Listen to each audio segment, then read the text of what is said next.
Okay, dumako na tayo dito. Medyo maganda-gandang balita ulito na kakasuhan na po.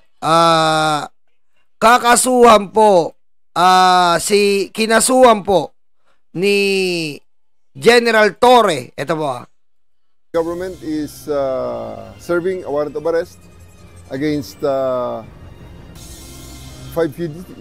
fugitives and they're preventing us from doing so.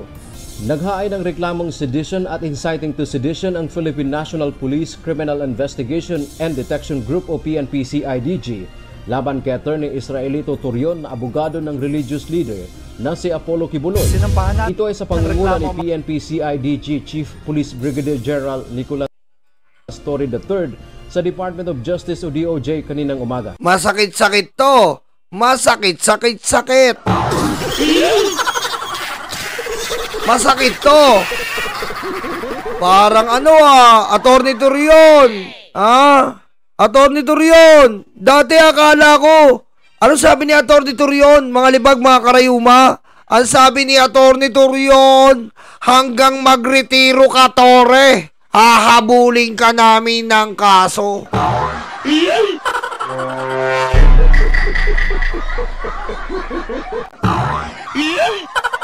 Ulitin natin.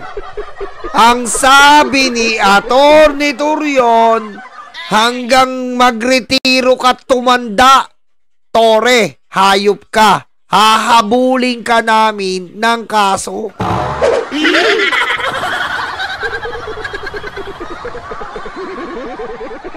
Ngayon, ano nangyari? Naturon.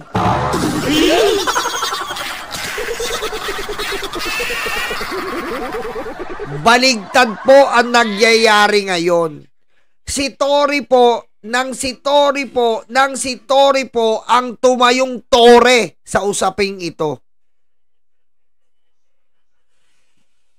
Siya ngayon ang nagkakaso. Si Torion ngayon ang parang turon na nabilad at lumamig na at kumunat.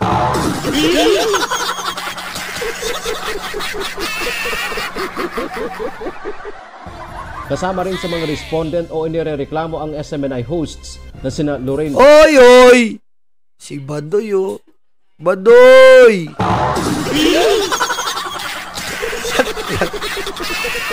Tatawa talaga ako dito kay Badoy. Ano ba yung ni Badoy? Ano yun? Ano yung niya? Party list? Halimaw? Ano ba yun? Ano yung party list dito? Ang lakas dito, nag-party list pa no? Ano ba yung party list dito? Ano yung party list?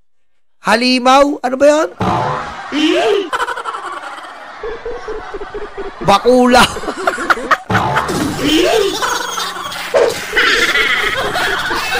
May party list to Ano mo party list dito? Ang lakas nag-party list pa no? Ang lakas mo, Badoy!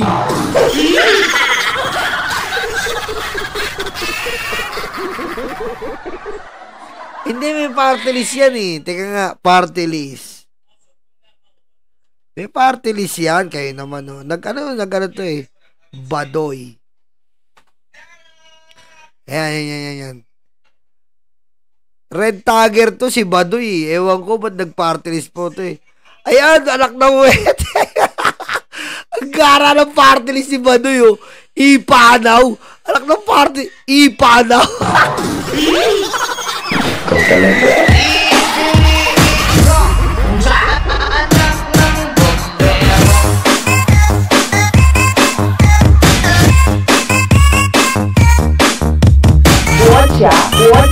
Watcha. Xi Jinping. Tingnan nyo. Tawa talaga ako dito Tingnan nyo naman yung party list. Hindi ako nagbibiro. Tingnan nyo yung party list. Hayop na party list to. Ipanaw. Tingnan nyo Aray ko. Ang sakit ng tiyan mo. Tingnan nyo yung party list Tingnan nyo. Ipanaw. Ayan tingnan mo, tapos ang dinikit si Digong.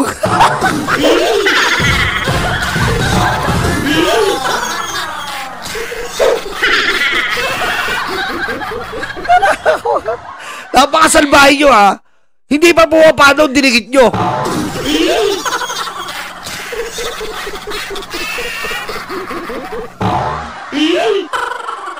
Grabe kayo, ha?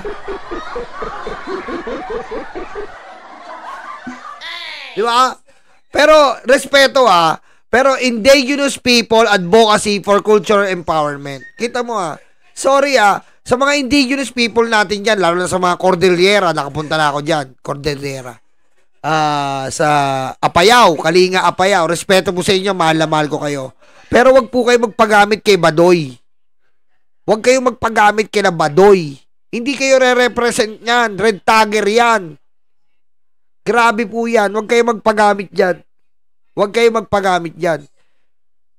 Tignan mo po, ginawa pang party ni sa inyo, ipanaw. Makakita niyan.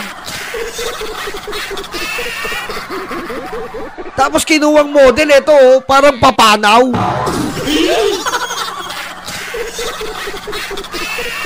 Tignan nyo naman. Salbahay din eh. Ipanaw, tapos dinikit to. Ito, papanaw na.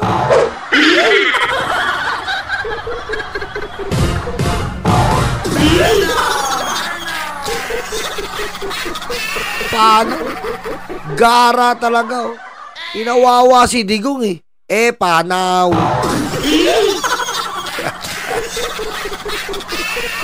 Lak na ko ito. Badoy Jeffrey Eric Celis, isang kilalang vlogger at 8 iba pa. Hop! Kilalang vlogger. Uy! Nakakasuwang pala si Cardone. Chapuset! Nakakasuhan si Chapuset.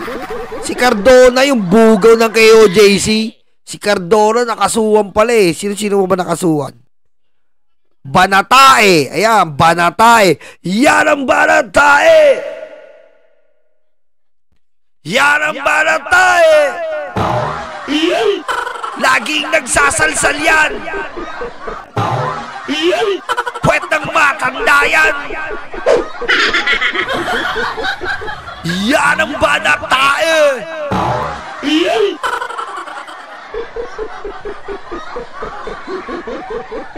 Ayon kay General Torre, dahil ito sa pagpigil ng mga respondents sa mga otoridad sa pagtupad ng kanilang tungkulin sa pagsisilbi ng warrant of arrest kay Kibuloy, partikular ang pagpasok sa KOJC compound. Nagkaroon din ng tensyon sa pagitan ng mga otoridad at mga miyembro ni Kibuloy. Well, that will be threshed out na sa ating formal investigation, ano? Pero initially, ang mga knowledge namin doon, ang kanilang mga ginawa, like calling on the people to rise against the government, to prevent the police from serving the warrant of arrest, and many others. Binigyang diin pa ng opisyal na ang sama-samang pagkilos ng mga respondent ay pasok sa sedition at inciting to sedition. Naniniwala ang PNP-CIDG na... Oy, shoutout General Torre, napakagaling mo. Akala namin tahimik ka na eh. Shoutout General Torre, ha. Napakagaling mo talaga. Napakagaling mo, General Torre. Wala akong masabi. Samantalang dati naalala nga namin ng makaraang buwan, sabi, hanggang tumanda ka at uugod-ugod ka na, General Torre, kakasuwang ka nila. Yun ang alam namin sinasabi ni Torion. Tapos sinusumpa ka pa ni Cardona na demonyitang impacta. Talabas naman ang lahat kapag nagkaroon ng formal na investigasyon. Samantala, ayon naman sa SMNI host na si Jeffrey Eric Celis, ang mga reklamong isinampa ni General Torre, bukod sa walang batayan at katawa-tawa, ito anya ay nakababahalang trend ng panghaharas sa mga tumututol at naghahayag lamang... Oh, tama ka na, Eric! Tama ka na! Ikaw yung nagsasabing, ginahasa na ang demokrasya. Susmiyo ka. Ng saloobin. Dagdag ka nito, ang reklamo na siya umano ay nagsali sa pagkilos upang sirain ang national stability ay malinaw na exaggerated at taliwas sa tunay na malayang pananalita at pagpapahayag sa isang demokratikong bansa. Sinisikap ng UNTV News na kunan ng reaksyon sina Badoy at Attorney Torion hinggil dito, pero wala pa silang tugon. Wala na, magtatago na yan. Amen to UNTV News. Magtatago na yan. Wala na yan.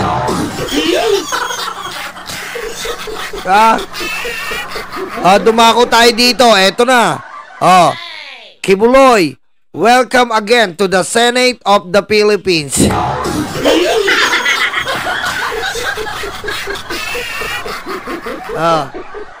Eto na, Kibuloy, welcome again, ha. Eto na, itutuloy na po. Alam. Sinampahan na ng reklamo ang mga abogado at kalyado ni Pastor Apollo Kibuloy na humarang para maaresto ang pastor sa compound ng Kingdom of Jesus Christ. Nasa frontline ng balitang yan si Ria Fernandez. General Torre has been threatening us even after the season. Now, he really truly did it. Hindi na raw nagulat si Atty. Israelito Torion sa reklamong sedition at incitement. Ma'am Ninita Oreta, maraming salamat po, Ma'am Ninita Oreta. Maraming salamat po. To sedition na inihain ni CIDG Acting Director Police Brigadier General Nicolas Torre. Hindi ka talaga nagugulat. Hindi ka talaga nagulat, Torion. Kasi nga, naubos yung yabang mo eh. Ay, good night, Ricardo, ha. Hindi na talaga magugulat si Torion kasi nga naubusan siya ng yabang. Kasi nung nakaraan, abot-abot ang kayabangan ni Torion na gagawin niya daw na kasuhan si Torre. Tinatakot niya para i-stop o ihinto ang pagkuha at pag-retrieve kay Kibuloy. Sa frontline. Teka lang, dito naman tayo. Ito, iaano ko lang ito. Dahil lang.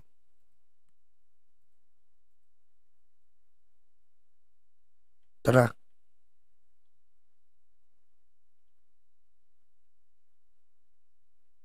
Teka lang Ito. Payagang mag-online appearance lang sa korte ang pastor mula sa PNP Custodial Facility sa Camp Crame. Dati nang inaapela ng kampo ni Kibuloy sa korte na payagan siyang ilagay sa hospital o house arrest. Binasura na yan ng korte pero pinayagan pa rin siyang magpatingin o magpa-confine sa PNP General Hospital kung kailangan.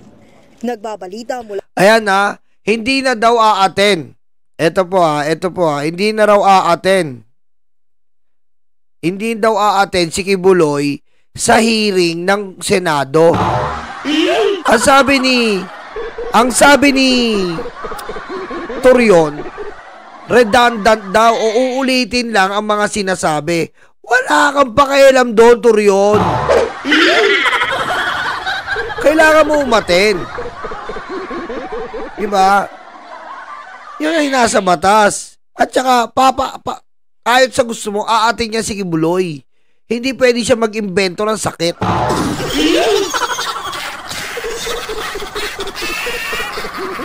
Naduduwag na si Kibuloy. Kita mo? Wala na. Ito na ang paniningil ngayon ng bawat isa sa inyo. This is the moment of truth.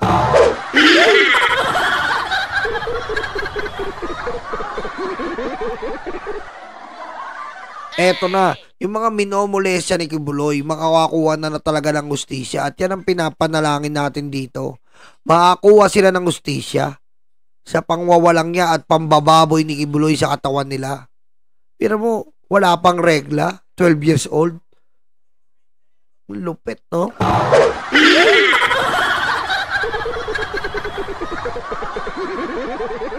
Lupit mo, Jong.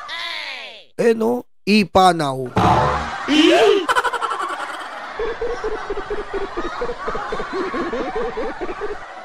Oh, siya.